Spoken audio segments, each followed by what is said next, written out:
Good afternoon, Hilton Baptist Church. Strange times call for new and different measures.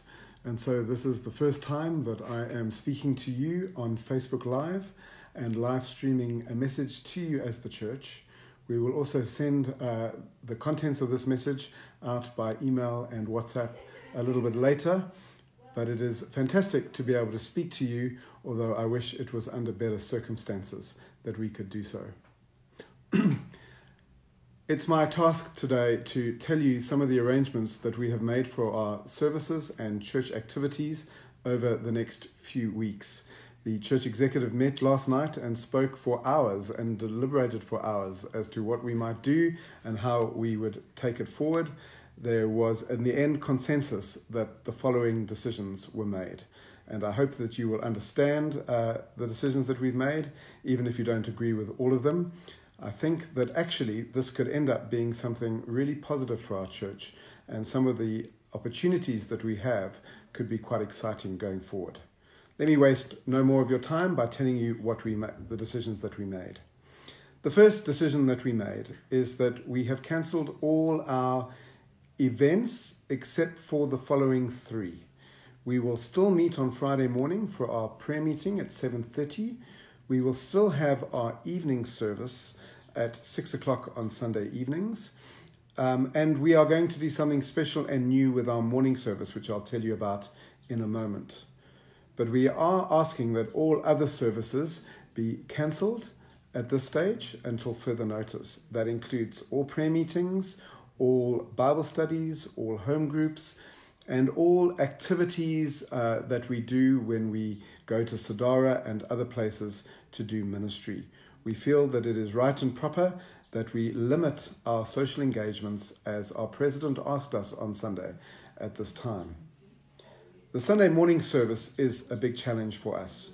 We are restricted legally from meeting if we are over 100 people, and normally on a Sunday morning there are more than 100 people that meet. And so we have to do something to change the way we meet on a Sunday morning. Also, if we divided it up and made sure there were only 50 people there, I think we would still be missing out on the spirit of the restriction that our president made on Sunday, because it really isn't healthy for people to meet together. And whether it's 100 or 50 doesn't really make that much difference.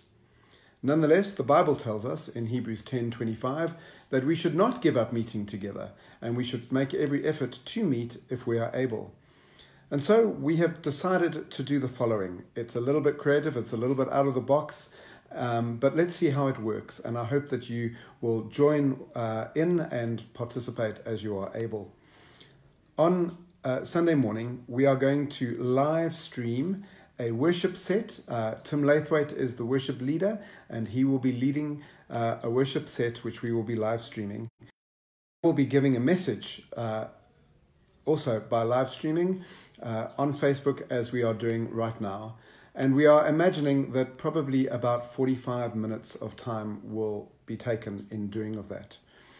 What we are going to encourage you to do is to join one of the home groups or a few other homes that will be opening their homes. And we are anticipating that 10 to 15 people in each home will have the opportunity to meet together, to participate in the worship with Tim's group, and to listen to my message, and then maybe discuss it together afterwards, pray together afterwards, and do some ministry, have some ministry time together. We think it'll be a fantastic thing to have people in small groups doing such ministry. I think the early churches used to meet a little bit like that, and so it should be quite fun. If you are in a home group, that's the most obvious place where you will meet, but I think there will also be opportunities for those who are not in home groups to join another group, and we've got a team of people working on allocating people to groups as we meet at the moment, and we will endeavor to make contact with you this week to identify where you should go and where will be the best place for you to go. Please do try and join such a group if you can. But we do understand that those who are sick will not be able to meet. Those who are away will not be able to meet, but there still will be the opportunity for you to join in with a live stream if you so desire. And I hope that many of you will take up that opportunity. As I said, more details will be sent to you over the next few days, and I hope that you will be able to join in one of those groups.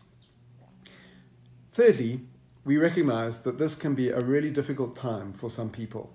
Those who are forced to self-isolate and those who feel that they are vulnerable may find that they are lonely and alone at this time.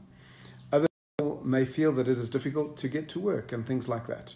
And so I've asked our care ministry to come up with a plan to make contact with everybody that would be vulnerable at this time and to offer any kind of help that the church can.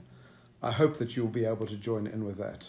I hope that either you will be able to receive ministry or help with ministry as people need to.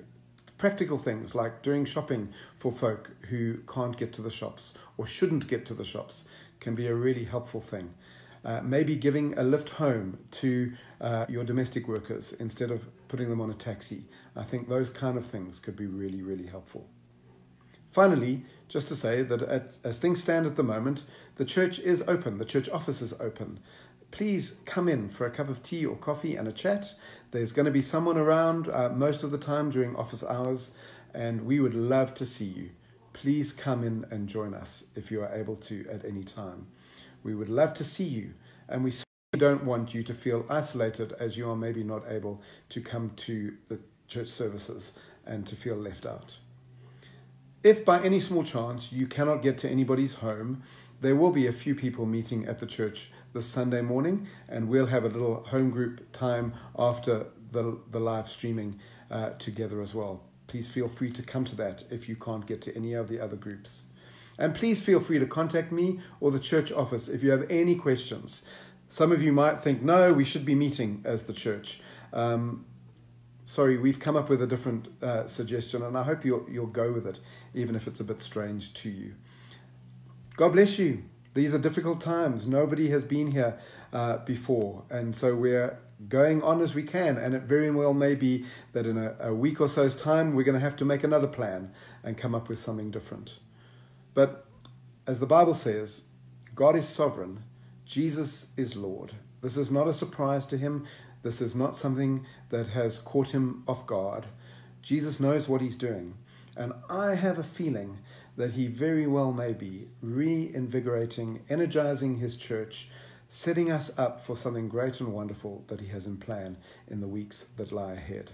I think us meeting together in small groups will give us an opportunity to connect with each other like we don't get to do when we meet as the big group all together.